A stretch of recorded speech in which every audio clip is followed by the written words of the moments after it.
jump assemble. Kaso, hindi ka mapag-register na mapag-register kasi nga testing lang yon, tsaka hindi pa buo yun. Guys, ngayon nagbabalik ako sa panibagong video ngayon na hindi muna ako mag-tutorial kasi meron nag-PM sa akin na itong topic natin na ito, yung jump assemble. Para siyang ML, kaso itong jump assemble mas masarap siyang, mas nakakagana siyang laruin kasi ito yung mga karakter sa cartoon sila Luffy, Naruto, pinagsama-sama sila. Maganda yung graphics, maganda yung quality. Kitang-kita talaga ang layo kasi sa ML. Para masasabi ko kung ito ilalabas kagad o yung buo na siya, sigurado ang dami babaliw dito. Kahit ako pinapanood ko din siya nilalaro kasi hindi ko siya malaro, hindi ko rin siya nadadownload ko siya kaso hindi rin ako makapasok. Ito papaliwanag ko sa inyo ba't di makapasok. Kasi bago lang talaga ang jump assemble. Ibig sabihin, pag ni-research mo siya sa Play Store, madadownload mo siya, ma-install mo siya.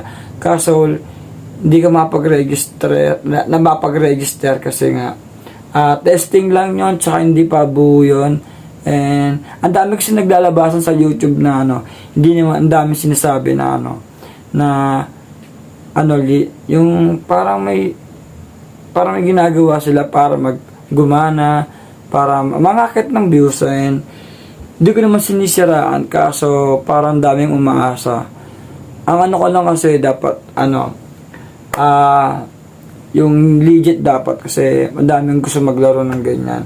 Ang payo ko lang sa inyo, huwag kayong maniwala sa mga ganyan. Kasi ang Play Store pa naman pag ang Play Store, pag pag lumabas niyo sa Play Store, matik yan, maniwala kayo. Kung may nakalagay na testing lang, tas ayaw talaga, wala talaga magagawa. And kung bonus na kung gumana sa'yo, nauna ka sa slot. Alam ko, unahan yun sa slot pag testing Parang NBA 2K23 ba yun, may team. Diba meron ako ng dati. Testing lang yun, nagkaroon ako.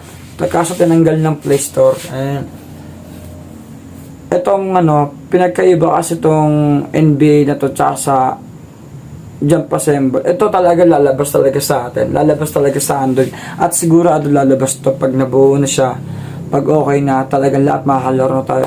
Kahit ilang slot pa yan, dadamihan nila slot para makapasok tayo lahat. Ito pero meron nagsasabi sa akin na testing nyo daw na 11 AM subukan nyo i-play, subukan nyo i-download kung makapasok ka sa slot.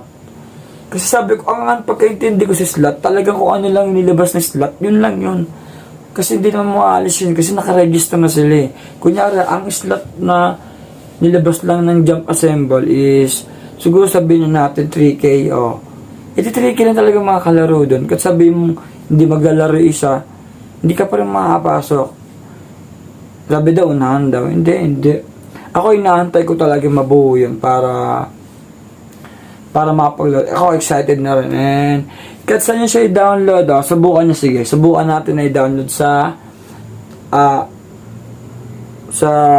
Aptoid. Yan. Play Store. TapTap. Happy Mood.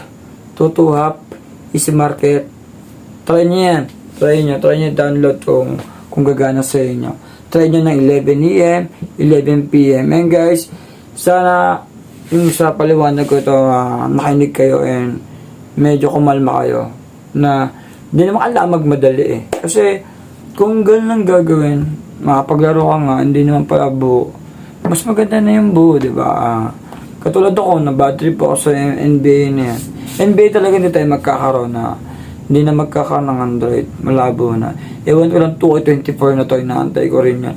Pero guys, sige. Pag ako may natutunan na bago, tuturo ko sa inyo kung paano mag-download at jump assemble na yan. At sigurado, siyempre legit, hindi tayo pwede magpaasa ng mga tao. And guys, salamat sa panonood. Kahit sayang, and pakisubscribe naman. And mag-comment lang o mag-PM na sa akin kung paano, ano pang dapat papaturo niya yan. Salamat sa panonood kahit alam ko nababoring kayo, at least sana ano nyo, ma-appreciate nyo na totoo. Legit ako pag nag-tutorial, hindi ako yung parang pinapaasa, hindi naman pala. Huwag kayo maniwala sa sabi kailangan pa mag-download Philippine VPN. Hindi totoo yun na, sigurado hindi totoo yun na, antayin nyo na si Play Store. Sigurado palalarin kayo niyan. And guys, salamat sa panonood. Lagi lang mag-subscribe. Salamat. Thank you.